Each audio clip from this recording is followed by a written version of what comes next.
I'd like to welcome everyone to our program uncovering gene fusions and other key genomic alterations in lung, thyroid, colon, breast, and other solid tumors to enable patients to gain the full benefits of targeted treatment. Today we've assembled a wonderful group of speakers. I'm Alex Drilon, Chief of the Early Drug Development Service at Memorial Sloan Kettering Cancer Center in New York. And I'll let our other two speakers introduce themselves, starting with Dr. Demetri. Thanks, Alex. I'm George Demetri. I'm a professor at Harvard Medical School, and I direct the Sarcoma Center and co-direct the Ludwig Center at Dana-Farber and Harvard Medical School. Hi, I'm Vivek Subbiah from the University of Texas, MD Anderson Cancer Center, Houston, Texas. I'm an associate professor here and also the center medical director for the Clinical Center for Targeted Therapy, which is the early phase drug development program at MD Anderson. So to begin, we'd like to first thank PeerView for putting this session together, along with our sponsors, Bayer Healthcare Pharmaceuticals and Lee. Take part in the audience polling or challenge questions throughout the program. You can submit your questions and we will answer them during the question and answer session. And you can view our slides and practice aids now or download them later after the event at peerview.com/precision2022. We have here our agenda for today. The seminars in oncology are divided into two major sections. The first section will focus on the biology behind fusions that we're going to discuss, where these are found across different cancers, and what tests we can use to find these fusions. And then finally, in the second session, we're going to cover the targeted therapies that are available for the treatment of patients with fusion-positive cancers, how these cancers can acquire resistance to therapy, and what new treatments are available in the setting of acquired resistance. And then we're going to end with a practicum where we're going to talk through a few cases of patients who have responded to therapy and discuss as well strategies for diagnostic testing in the clinic. Before we get into the first session, we'd like to first touch on the gaps that led to the symposium that we have today.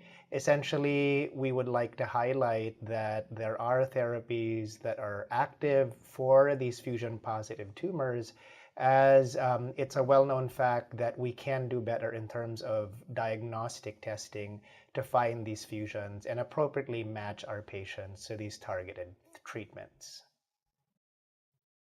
And we begin with the first seminar, and I am going to kick it off. We'd like to start with the history of the discovery of oncogenic fusions for you. And you see here on the upper left that the seminal event was the discovery of the small marker chromosome in patients with CML that we later identified as the BCR-ABL translocation. And if you look at the bottom of the arrow, you see that subsequent to that, a number of fusions were found in many other cancers, specifically solid tumors, where we first found a fusion in a salivary gland adenoma, followed by Ewing sarcoma. But later on, you'll see that many different fusions were found in cancers like lung cancer and gastrointestinal tumors, among other histologies. We'll also note that in the different colored boxes, we've seen diagnostic migration that we'll also touch on in this session, where earlier efforts were focused on assays like karyotyping and chromosomal banding, later moving towards assays like FISH and RT-PCR. And today in 2022, of course, many centers have migrated towards more comprehensive sequencing with NGS. So what is a gene fusion? Essentially, you have, in simple terms, one gene fusing with another, either with the genes being on different chromosomes or the same chromosome. There are many different types of gene fusions, but today we're specifically going to discuss fusions that include a kinase domain that drives oncogenic signaling. And when you're looking at a patient's report, In order to figure out if a fusion is real, some of the buzzwords that I like to remember are that the event is in frame, meaning that it can be read, the message can be read without interruption or skipping of one or two codons. But the second major buzzword is that you have the intact kinase domain, which we mentioned drives signaling and growth of the cancer. While this applies to many fusions like ALK and ROS1, we're going to highlight two different fusions for you today. Here you see Ret fusions. These are found in lung and thyroid cancers, and you'll hear more about that in the next section. But the yellow motif there shows you the kinase domain that's typically intact in a Ret fusion, and that occurs in the 3' portion, or the end or tail of the fusion, while in the 5' position, the other gene typically can contribute motifs like coiled-coiled domains that result in ligand-independent dimerization and constitutive activation of the chimeric oncoprotein. The same is true of NTRK. If you focus your attention to the lower right, again, where you see an in-frame event with a full NTRK kinase domain. But one thing to remember is that there isn't a singular NTRK gene. If you focus on the table here, you'll see that there are 3 different genes, NTRK 1, 2, and 3, that encode the proteins TRK-A, TRK-B, and TRK-C. And with that, we'll pass it on to Dr. Demetri to talk about where we find these fusions. Dr. Drilon gave you a very nice history of the overview of fusions in cancers, starting with the original paradigm of the CML-BCR-ABL fusion. But since that time, many people have discovered many other fusions, and I call your attention to this paper by Nico Stransky from 2014, where he looked through many public data sets of gene sequencing and found a number of kinase fusions across many types of cancers. Look on the x-axis. You see fusions in many genes. Those are on the y-axis. But on the x-axis, you see the many different kinds of cancers that have gene fusions identified. Thyroid cancer, glioblastomas, lung cancer, sarcomas, and the list goes on and on. This is the so-called long tail of kinase fusions, which can be found in many types of cancers. So you're getting a theme here that kinase fusions can be found across a range of histiotypes. And it's very important that we as oncologists identify these to try to choose the right therapy and understand what standard treatments do. We certainly know that it's important both in adults and children. On this figure, you see the fact that certain very rare tumor types like infantile fibrosarcoma are defined by fusions, let's say, in the NTRK gene. So that's a very rare cancer, but it's very widely known that more than 95% of them will have the fusion. On the left, in adults, in red, you see the types of rare cancers like secretory breast cancer or the mammary analog secretory carcinoma of salivary glands, which again have NTRK fusions almost all the time, but others like lung cancers and even different types of sarcomas will not necessarily have these TRK fusions all the time, but they're certainly important when they are present in patients. So it's really just important to keep these in mind because it makes a difference in the way we approach our patients.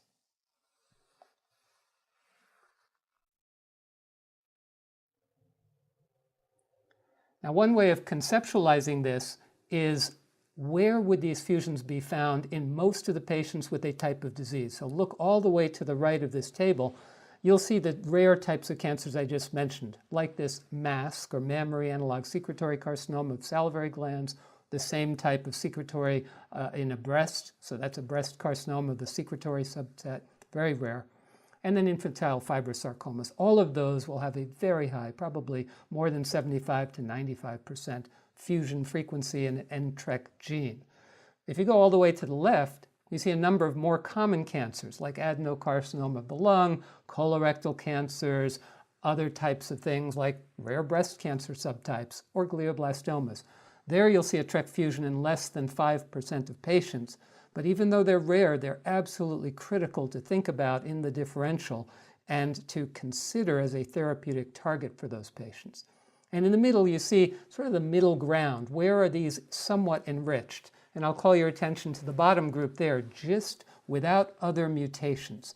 So if a GIST does not have a mutation in KIT or PDGF receptor alpha or RAF or something else that's very rare like SDH, those GISTs are where they are enriched for TRK fusions.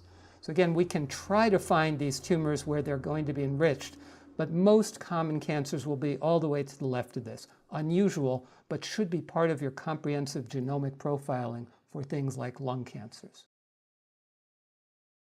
Now, similarly, there are Ret fusions in a variety of solid tumors that can be found. And the key thing again here is if that fusion is in frame and turns into a fusion oncoprotein, it's almost certainly a driver of that cancer. So most commonly we think of Ret fusions as occurring in non-small cell lung cancers. Even though they're rare, non-small cell lung cancer is common, so there are a lot of patients with that. And a higher percentage of patients with papillary or other thyroid cancers, 10 to 20%.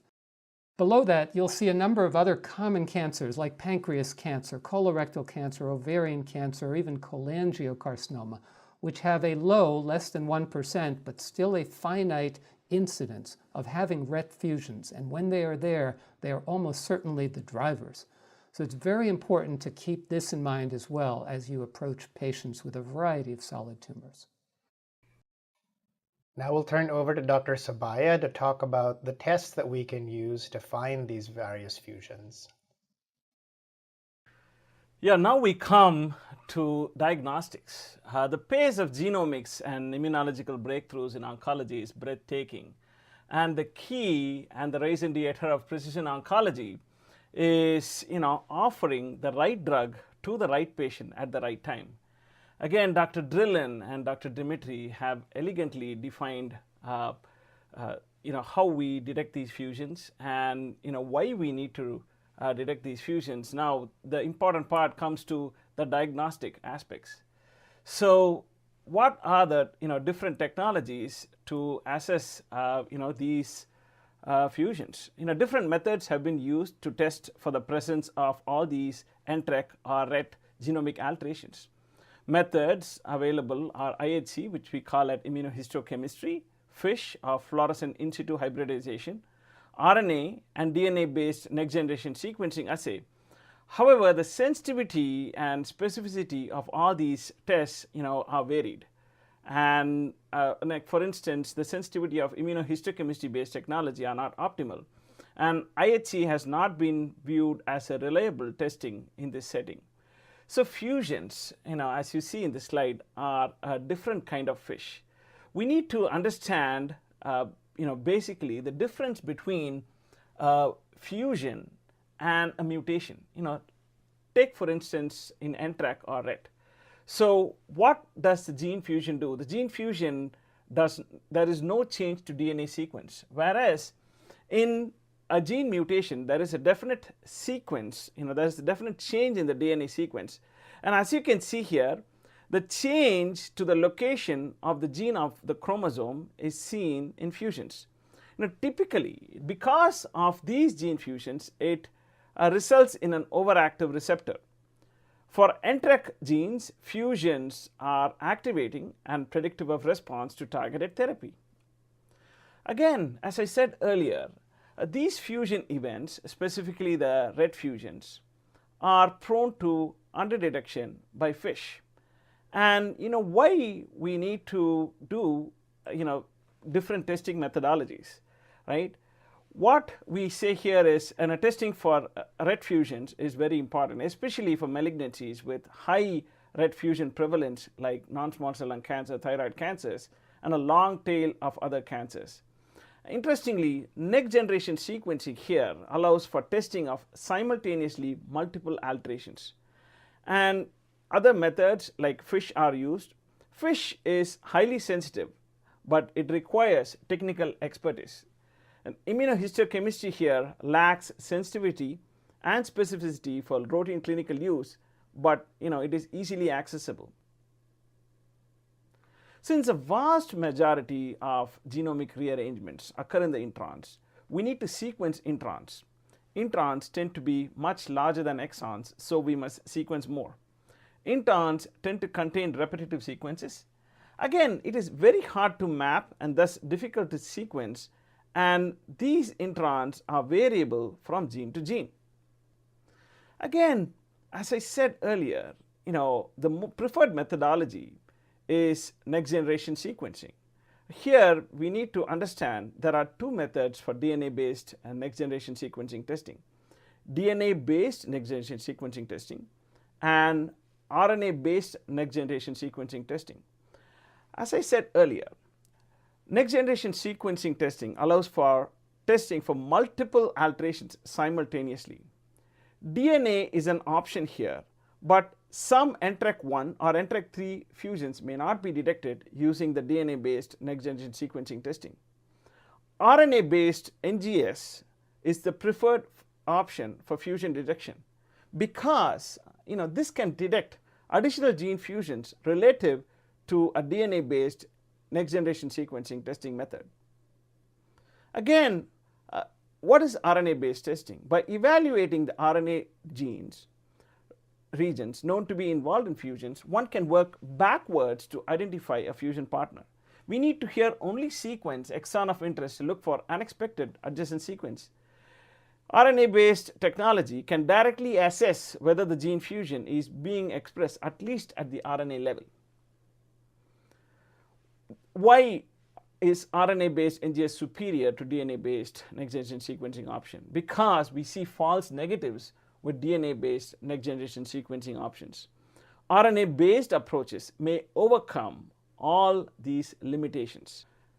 Following a review of literature on the available methods for detecting alterations, specifically the Ret alterations, the ESMO Translational Research and the Precision Oncology Working Group formulated recommendations for Ret testing according to malignancies to identify patients who may be candidates for selective Ret inhibitor therapy. Similar guidelines also exist for NTRK fusion testing across all solid tumors. And interestingly, because sarcomas also harbor NTRK fusions, there is a specific ESMO Translational Research and ESMO Working Group guidelines for detecting NTRK fusions across all sarcomas. In the second seminar, we are going to now focus on the available targeted therapies, approved treatments for patients with fusion-positive cancers, look at how these cancers might acquire resistance to these TKIs, and also discuss emerging next-generation therapies for these patients. And we'll start off with Dr. Demetri. Thank you, Alex. So you get the idea that there have been fusions we've targeted for years, CML with BCR-ABL. We're going to focus in on the newest targeted therapies that everybody needs to know about. We're going to start with TRK inhibitors. We're fortunate because we have two TRK inhibitors, larotrectinib, which was the first NTRK inhibitor and has the indication that you can read there. But basically, it's an NTRK gene fusion with no known acquired resistance mutation. You'll hear a little bit more about resistance in the second part. And then another drug called entrectinib, which again is adult and pediatric patients, just like larotrectinib, similarly NTRK fusion, etc. So you can read that there, but we have two choices for TRK inhibitors in the United States. Now it's important to see the data and how really remarkable the data are with both of these drugs. With entrectinib, there's a somewhat smaller data set, with the efficacy population, as you can see by the color scheme, being across many kinds of tumors, sarcomas, lung cancers, breast cancers, colorectal, with this magnificent waterfall plot. And that's absolutely true for larotrectinib on the right. A bit more patients, a bit longer follow-up, and absolutely spectacular waterfall plots. I call your attention to the far right of each waterfall because that is minus 100%. In other words, no evidence of active disease, complete remissions in those patients, both with larotrectinib and a few with entrectinib. So we're seeing high levels of response, and they are also durable. Admittedly, the safety is also better than anyone could have predicted. NTRK, because it's important to the nervous system, there was a concern that would NTRK drugging drugs be a problem for patients? And remarkably, the safety is really outstanding. There's a bit of what you see on the left, some occasional laboratory abnormalities, a bit of very minor side effects with the GI tract or fatigue. But honestly, these are absolutely spectacularly well-tolerated drugs in general, both larotrectinib and entrectinib. And in terms of updates, because they have such a high response rate and the responses are so durable, we will never see a placebo-controlled trial against these drugs. So things like this presented at ASCO 2022 is going to be the best we will ever have to assess how do the TRK fusion drugs compare against any kind of standard of therapy, like with chemotherapy, from before TRK fusion inhibitors were available. So this is a comparison with real-world data using as a control historical patients with those matched diseases that did not receive a TRK inhibitor.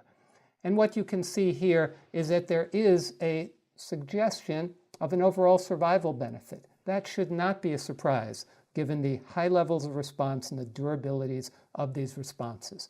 Now, one can always pick apart and criticize real-world data for a variety of technical reasons, but I think this really supports an overwhelming, rational, common-sense approach to the fact that these TRK fusion inhibitors are a new modality, highly effective and very well tolerated to treat patients with TRK fusion-positive cancers of many types.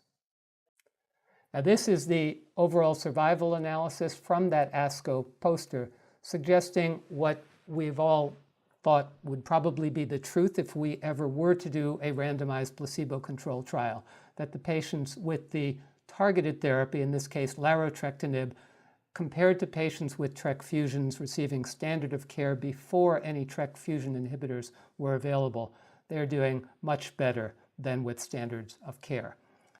So let's now move to the other new fusion target, relatively new, the Ret inhibitors for Ret fusions.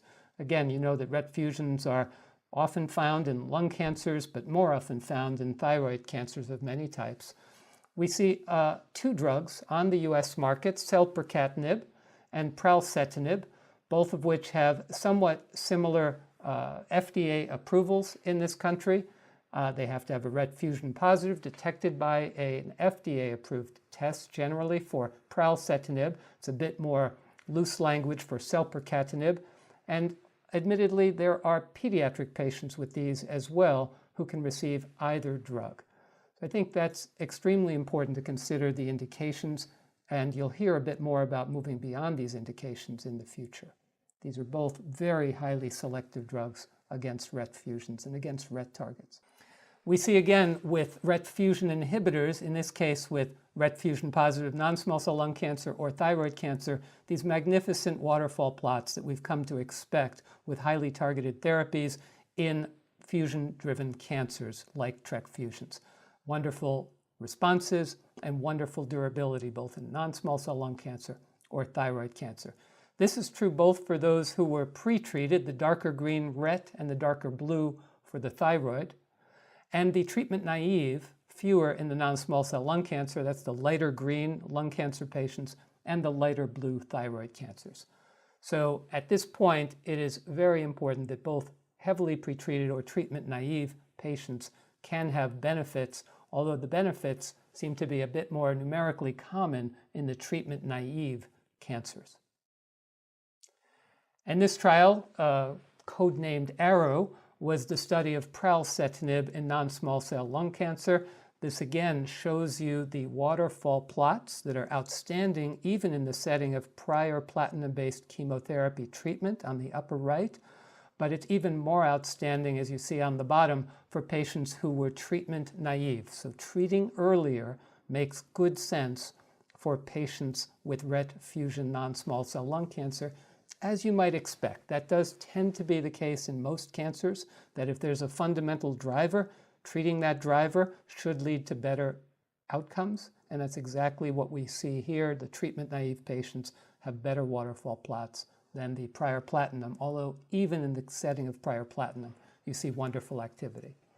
The same is true with wonderful waterfall plots with fusion-positive, Ret fusion-positive thyroid tumors. Lots of overall responses, highly durable.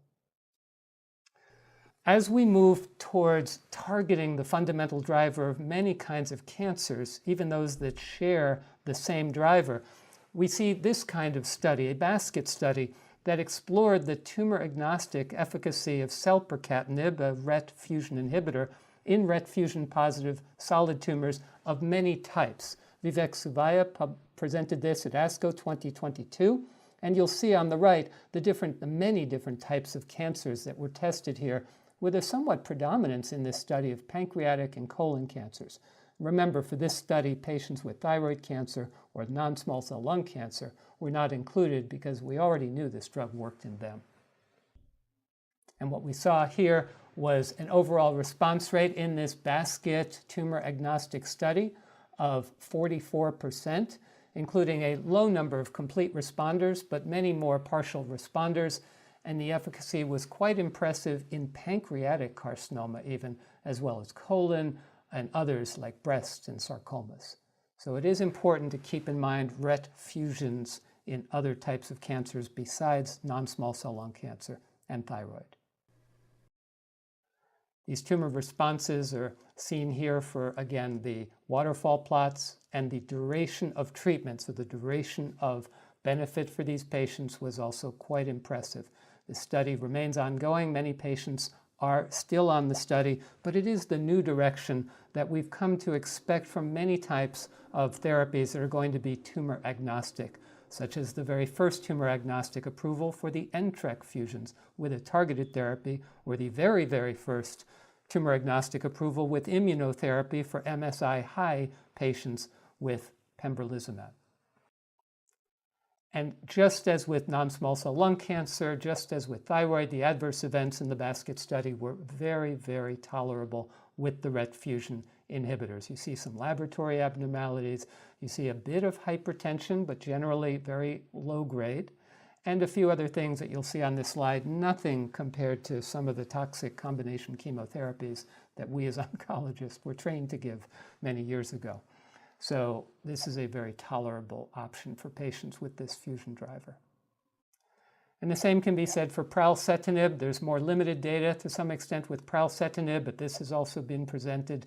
And again, overall tumor responses show very nice waterfall plots and a very nice duration of these responses and duration on study drug treatment with pralsetinib in basket studies.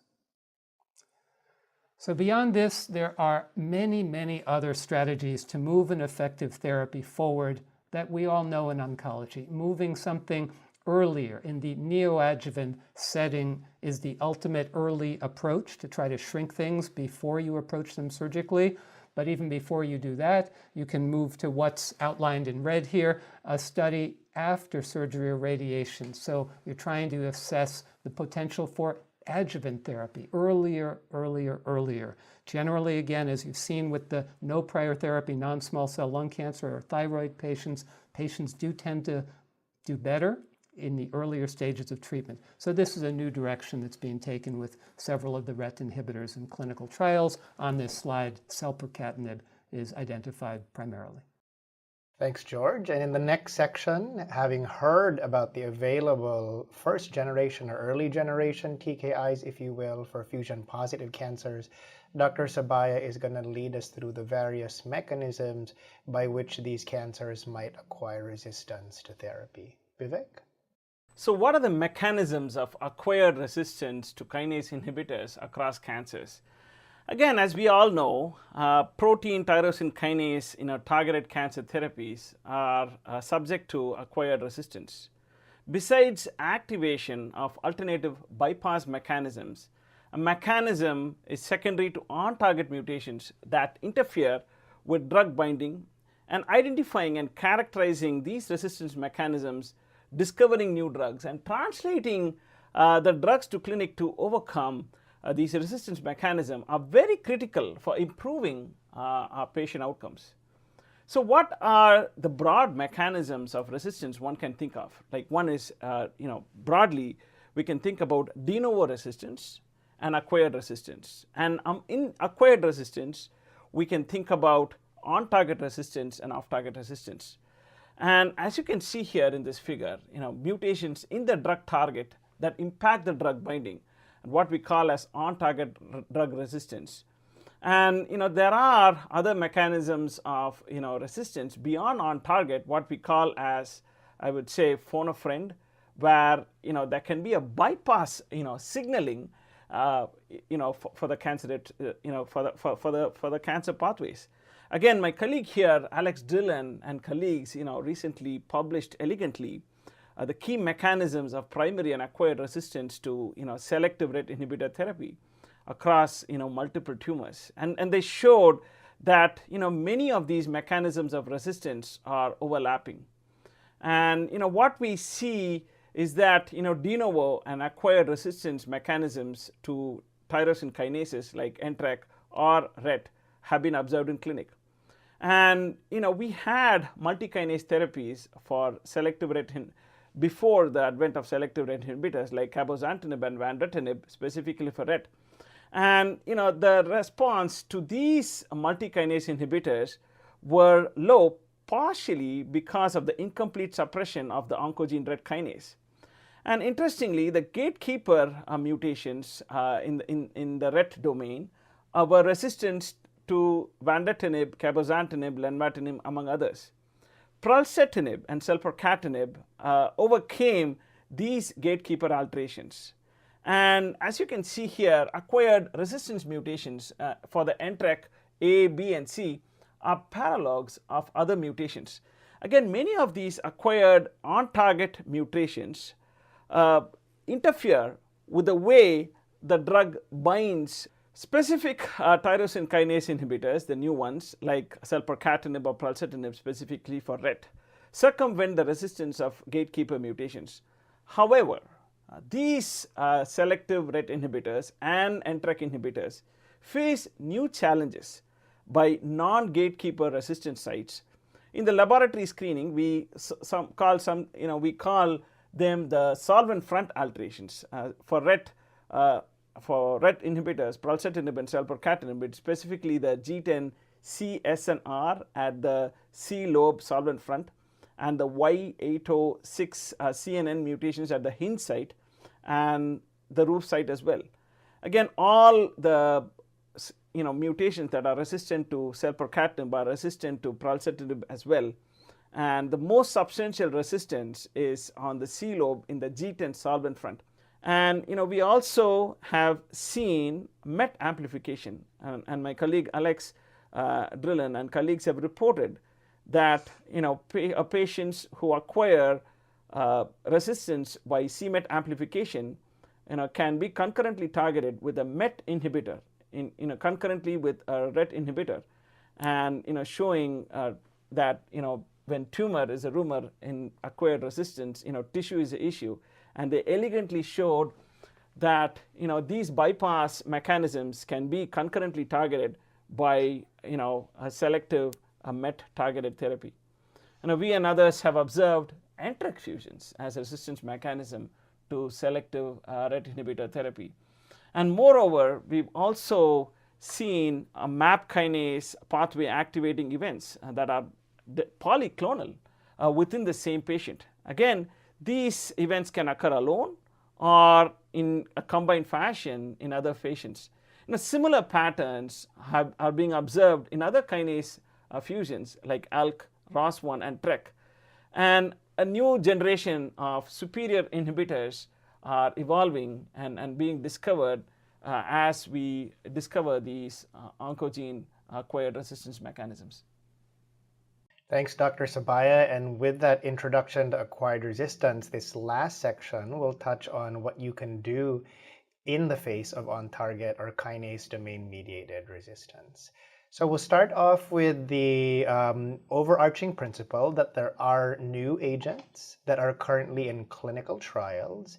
But remember that whenever possible, if you resequence your patient's cancer, you are looking for these acquired kinase domain mutations as a way of matching patients to new therapies. And if you clearly find another mechanism like bypass resistance, that these single agent next-gen treatments may not be the best fit for your patients. What are some of these therapies? We're going to start with NTRK fusions. And here you'll see two different drugs that are next generation TRK inhibitors, repotrectinib, which is also an inhibitor of ROS1, and selitrectinib, which is a selective next generation inhibitor of TRK. These were designed in a very intelligent fashion because what happens with the mutations is that, as you can see in the diagram, they put up blockages that prevent the binding of early generation agents like larotrectinib and entrectinib. And these molecules were designed to be smaller drugs or smaller moieties that zip past the blockage and re-engage the ATP binding domain and shut down oncogenic signaling. You'll see here proof that these drugs are active in vitro and in vivo as well, not shown on this slide. But the drugs that we spoke about, selitrectinib, that's LOXO-195 on the far right, and repotrectinib, TPX-0005, also on the far right. And you'll see that compared to earlier generation agents like larotrectinib that's in the middle, that we see increased activity in the dark blue boxes with lower IC50s for many of these acquired kinase domain mutations in NTRK1, NTRK2, or NTRK3 that Dr. Subbiah discussed in the prior section. This is an example of these next generation treatments working. So on the far right, I'll have you focus your attention on the PET and CT scans of two different patients. These were NTRK fusion positive cancers, an adult patient above and a pediatric patient below. These patients developed acquired resistance to an early generation TRK inhibitor, then went on to LOXO-195, also called selitrectinib, and as you can see, had a very nice response to therapy. And as I mentioned, this treatment and repotrectinib are both in clinical trials for your patients and are available therapies. In fact, repotrectinib already has breakthrough designation from the FDA for the treatment of patients with NTRK fusion positive cancers. So how might we use these therapies? Here you see a timeline where a patient with an NTRK fusion positive cancer starts a first generation agent like entrectinib or larotrectinib. At the onset of progression, we always look to see if progression is in a defined area or region, meaning solitary site or oligoprogression. And often in that case, we might employ techniques like local therapy, radiation to get rid of the growing clones. I always favor biopsying one of these areas to identify the potential mechanism of resistance.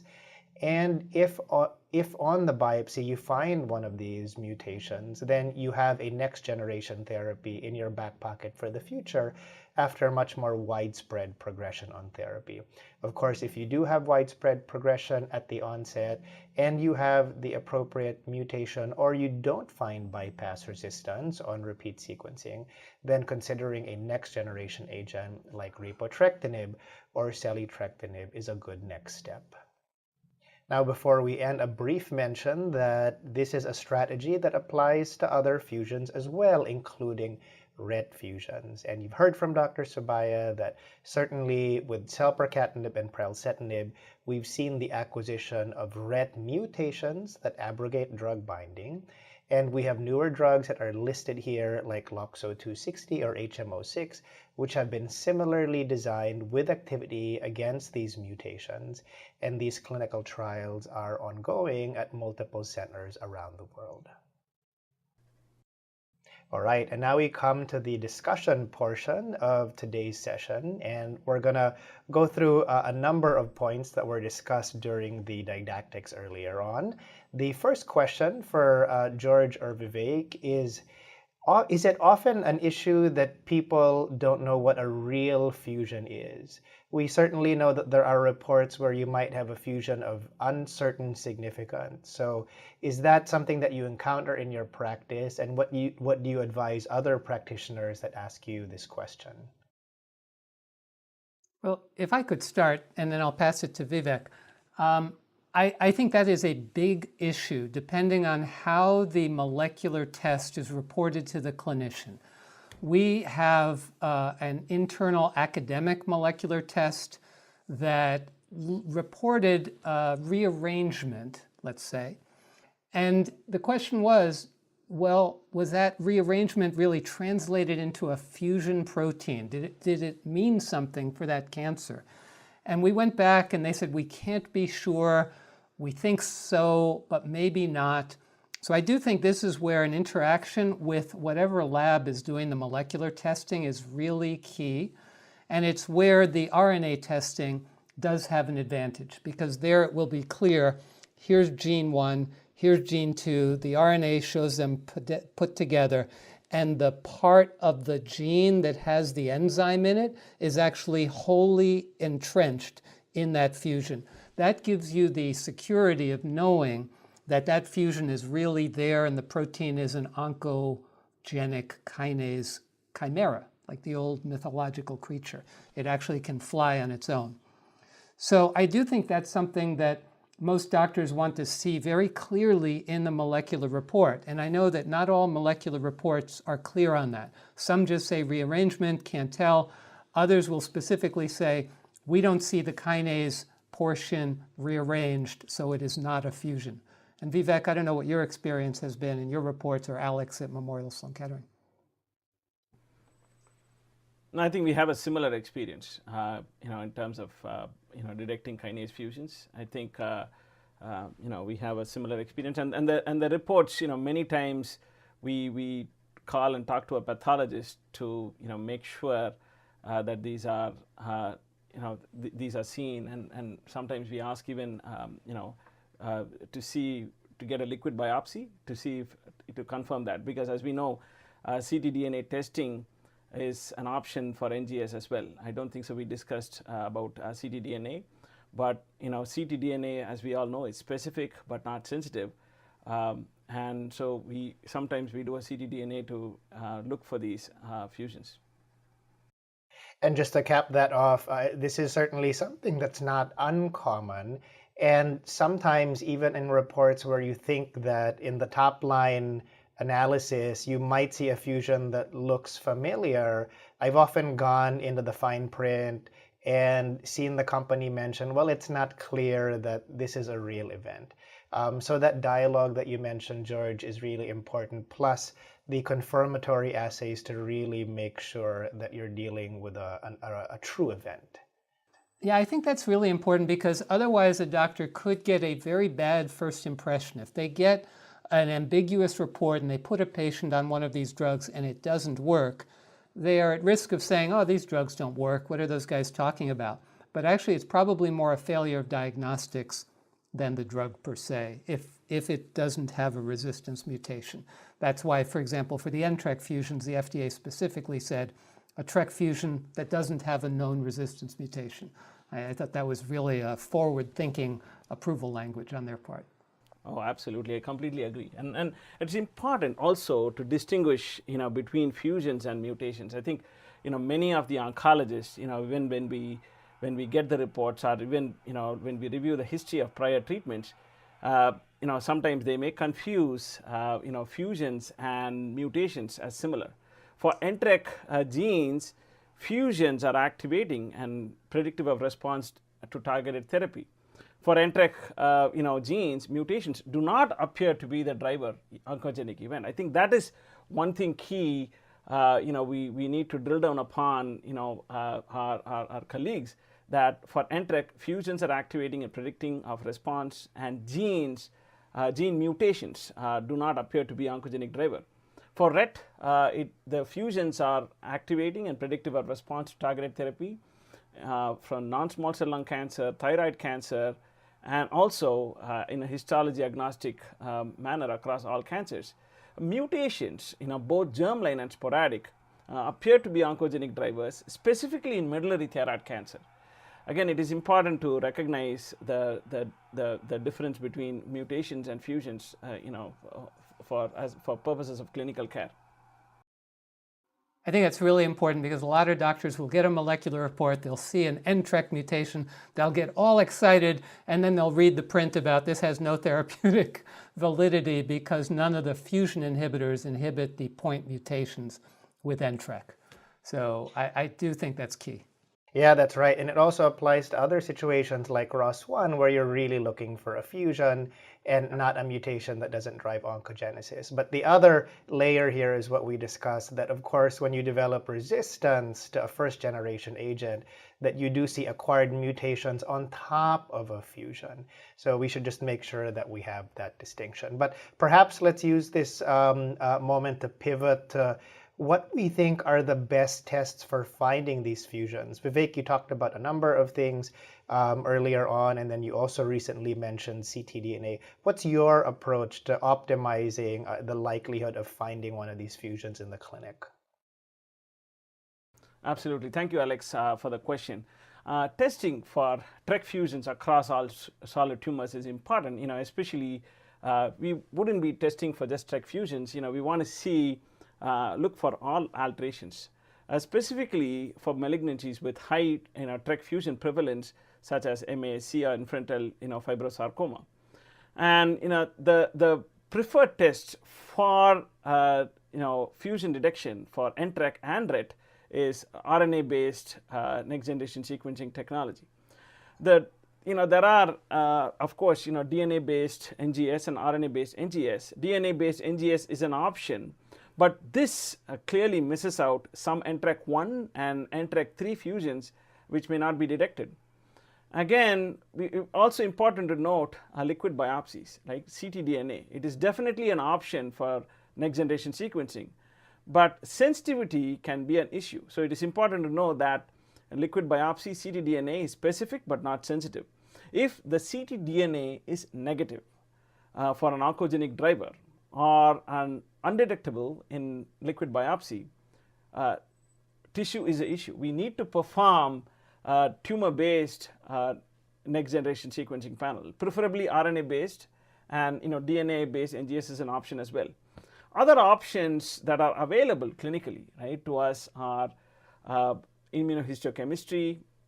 It lacks sensitivity and specificity for routine clinical use, but it is easily accessible. Again, when several times in the clinic we see patient is positive or negative for IHC, and they would want us to start some treatment, but here IHC lacks both sensitivity and specificity. In this case, we still need to do an NGS-based testing to confirm the presence of these activating fusions. FISH is highly sensitive, but it requires technical expertise. And RT-PCR is also able to identify fusion partners, but cannot detect unknown fusion partners. And again, very poor preservation of the tumor sample reduces sensitivity, and there are quality issues in terms of doing RT-PCR. So again, to drill down, that here for testing and detecting fusions, RNA-based NGS is the preferred option for both NTRK and Ret fusions, and of course all other fusions as well. So George, let's flesh this out a little bit more. So I agree that I think that the best approach when you have coverage is to do NGS that is both DNA and RNA based. But there are other issues like people who are in different practice environments where maybe there's not coverage. Also, you get into the weeds of, while there may be billable cancers, it might be more difficult to sequence a different histology apart from lung. Well, what are your thoughts on testing relative to these different barriers? I think these are the practical problems that community docs are encountering all the time. I think Medicare made a big move forward a few years ago when they said for metastatic solid tumors, next generation sequencing will be covered for beneficiaries, but it's still confusing because Medicare is a patchwork quilt of different organizations that administrate Medicare rules across the country. So I think it's really a problem, and I can't say that we've solved it either. Even within our group, of the sarcoma group, we have different opinions amongst our experts about how to use sequencing, when to look for things. In many ways, I'm very jealous of our non-small cell lung cancer colleagues, because their non-small cell lung cancer has really carved the path forward, right? Comprehensive molecular testing the first time out with multiple genes, with really best technology, has been shown and presented at ASCO as a cost-effective, patient-friendly way to use the tissue wisely and to get to the diagnosis as fast as possible. And I think that's not been true in most other cancers. At least in lung cancer, you have to look for EGFR, ROS1, ALK, RET, BRAF, the list goes on and on and on. So non-small cell lung goes after this. Most other cancer types still are in the dark ages of maybe we should look at these 2 or 3 genes. And I'll give you my nightmare scenario. We had a patient who was referred from another site, a big academic hospital, had molecular testing with an older panel. I'm talking only 5 years old. And that was negative for any pathogenic driver. So the patient came in, had a malignant schwannoma, also known as a malignant peripheral nerve sheath tumor. Got chemotherapy, had a little bit of benefit, started to progress, got another chemotherapy, little benefit, but not much, and then just started to progress all, with all the barn door was blown open, the cancer was moving very, very quickly. So I looked at the original molecular testing, and it was one of these academic panels of, let's say, 80 genes. And I said, you know what? How do I know how well they even looked for a fusion? And of course, you know where I'm going to go with this. We actually sent it out to another lab, which we had more faith in, more comprehensive. And ridiculously, we found a TRK fusion. So we put the patient on the TRK fusion inhibitor, first generation larotrectinib. Patient did great for about a year. Resistance kicked in. Patient was not able to get to the other drug fast enough. Complications from where the cancer was in the lung got in the way of that, and the patient passed away from the disease. But in retrospect, I always worry, what would that patient have done had we been able to really identify that sooner and had not given mutagenic chemotherapy over the time that the patient was getting chemotherapy? That to me is why patients where if we could identify who's at the best chance of having a TRK fusion, we should do that right away. And I think that's important. In our world of sarcomas, we have 200 different kinds of sarcomas. We've really tried to identify, are there kinds of sarcomas where you really don't need the testing? So we identified liposarcomas, which have MDM2 amplification and a specific chromosomal amplification, chromosome 12. But then the French sarcoma group comes out and said, we found 3 liposarcomas of that type that have TRK fusions. And they drugged them and it worked. The TRK fusion was a driver. So at least in sarcomas, I'm really feeling that it makes sense to screen them all, except if you've got a known mutagenic driver like a KIT mutation in GIST. Those you don't need a TRK fusion. You're not going to look for it because you're not going to find it. But even in the GISTs where we don't have a driver, we look now very fast for TRK fusions because that's where they're going to be enriched. That's all I can say, but you can't treat the patient unless you have the best diagnosis. And these days, molecular testing is the best diagnosis. And it's moving very quickly. I don't think all the commercial labs or the academic labs are really making it easy for community doctors or even academic doctors to figure out how best to diagnose their patients. We're not pathologists, we're oncologists. Absolutely. Well said, George. I think, even in lung cancer, and, you mentioned older panels and newer panels, I think it's important to distinguish between a mutation panel and a fusion panel. Again, many of the centers, small centers, they may just test for a mutation panel and say that, it's negative. It doesn't mean that, they test for fusions. You really need to look into the report and see if they tested for fusions. Again, you said that you were jealous of, lung cancer again, but unfortunately, there are, so many reports, from the community that even in lung cancer patients, around, like the figure is like 30 to 40% of patients are not being tested appropriately, right? I think maybe I should ask Alex, this question. So again, we frequently find patients, for instance, let me share an experience with our patient, a 50-year-old female, former very light smoker, presented with cough, found to have metastatic lung cancer, and the EGFR, ALK, ROS1, BRAF are all negative. But in this case, PD-L1 was positive by IHC. And then we performed an RNA-based NGS panel. It turned out to have a KIF5B RET fusion. So here, we were discussing in our treatment planning meeting and tumor board, what would the PD-L1 positivity by IHC mean in the context of a RET fusion. I think you probably encountered that almost every week in your setting. Do you want to talk about that, Alex? Oh, yeah, absolutely. And it brings up a good point that in the way that we think about these fusion positive cancers, we have to also consider what happens with other systemic therapies. And we know that a lot of these cancers with fusions tend to be very genomically naive. They may not have a lot of neoantigens on the cell surface. And so while they can express PD-L1 at a high level, a certain proportion of them, what we've seen in practice, and we've published a lot of this, is that the likelihood of response to single agent immunotherapy is low.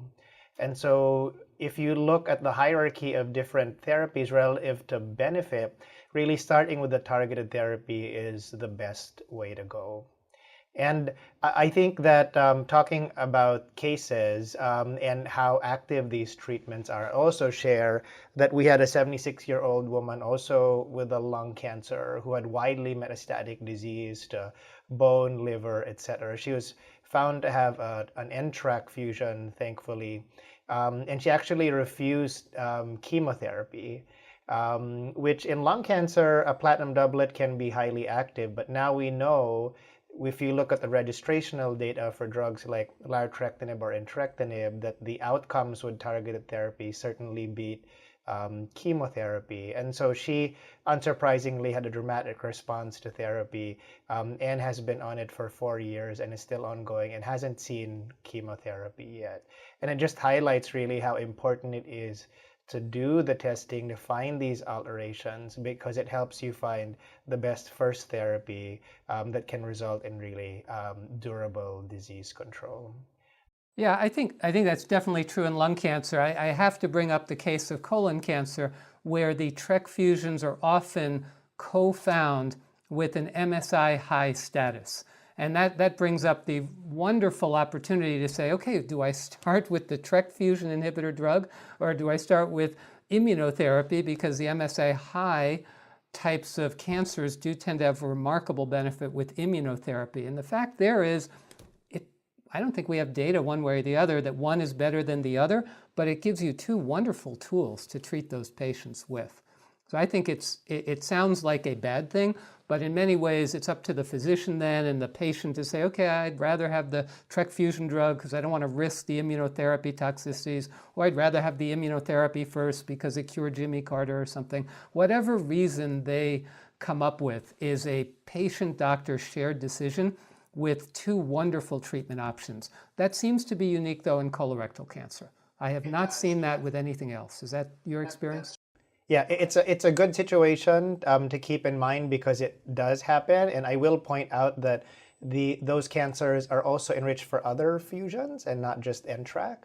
So you might see a ROS1 fusion, for example, or a RET fusion. We've seen that in our hands. But many of the other cancers do tend to be less genomically complex, low TMB, etc. Well, perhaps at this point, Vivek, why don't you share your experiences with the clinical trials of next generation therapies? Are they really working well? And in what context do you consider these relative to the sequencing that you perform on progression if you do repeat sequencing? Yeah, absolutely. I think we have several next generation TRK tyrosine kinases that can address on-target resistance to early generation TRK tyrosine kinase inhibitors. Again, the second generation TRK inhibitors are being increasingly investigated in clinical trials for patients who have developed acquired resistance to early generation TRK inhibitors. The important thing is that the first thing is, I would advise, and recommend all community colleagues to first test for these Ret and NTRK fusions. And, we have two, not one, but two, NTRK inhibitor therapies for NTRK fusion positive cancers. And, we have seen dramatic responses.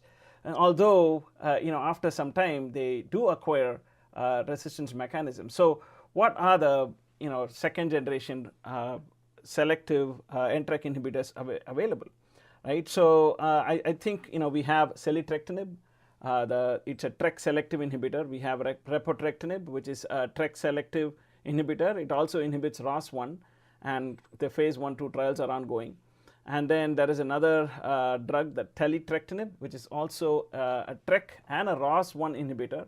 And there are two other drugs with no names, the SIM1803-1A, which is a combined TRK and ROS1 inhibitor, and the PBI-200, which is a TRK selective inhibitor. Again, all these agents are in phase 1, early phase 1, phase 2 studies, and it is key, to identify patients for these, next generation selective Ret inhibitors.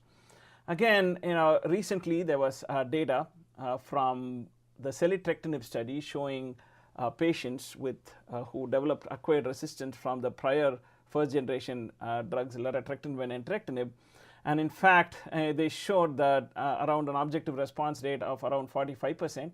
And all patients who acquired solvent front, gatekeeper, and the XDFG mutation, all of them had a response to this therapy. Again, the key is, first thing is we should know that TRK inhibitors are active, result in durable disease control in TRK fusion positive cancers, regardless of prior therapy, regardless of fusion partner.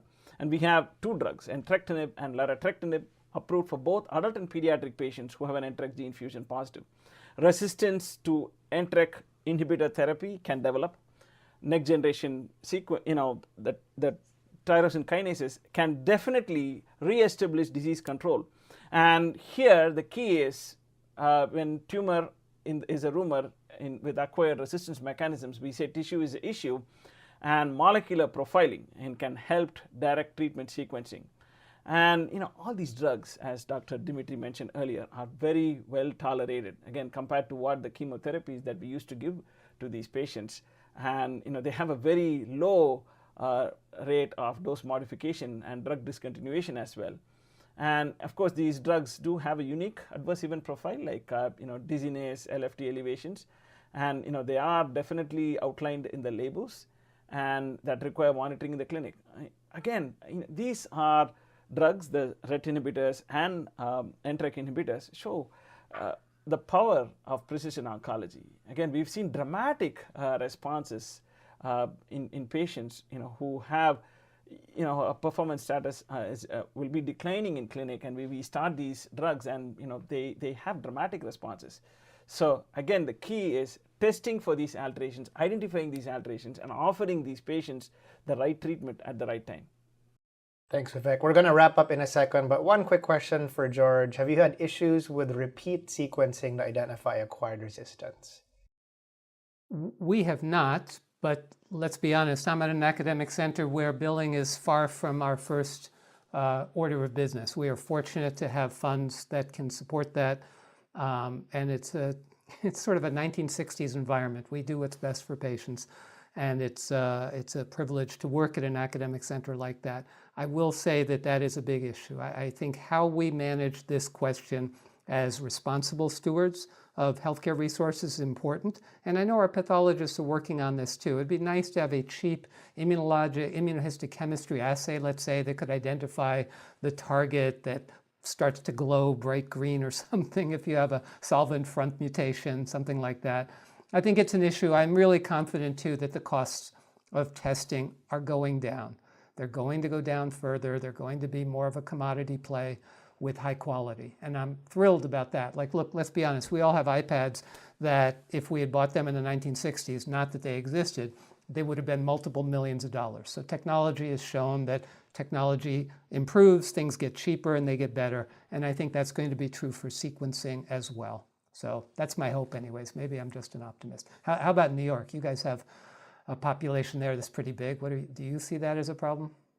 Not in our institution. I think we share sort of a similar environment, but I've certainly heard that people in the community have struggled trying to get repeat sequencing. And thankfully, since there are multiple stakeholders in drug development, we've seen some companies actually offer repeat sequencing to better identify patients for these next generation trials. But I don't think that's enough, and that we need to get improved coverage across the board. Yeah, but I think that's really a good point relative to what Vivek said. These TRK fusion patients are rare enough to start with, and then the ones who develop resistance are a subset of those. because many of those go on for years on the first generation drug. So that's why the second generation drug trials in phase 1, phase 2 are taking so long, because they're really hard to accrue. But that's why I do think it's important to at least be aware of it as a physician, because there are resources to help patients access the trials. I think that's absolutely key. Well, that was certainly a wonderful session. Thanks very much, George and Vivek, for your commentary today. For you watching us, please visit us at peerview.com/precision2022 and complete and submit your post-test evaluation for credit. You can, as a reminder, download the slides and the practice aids from the same website, and you can watch a replay of this event in the next 24 hours and the online activity in the next coming weeks. Thank you for your attention.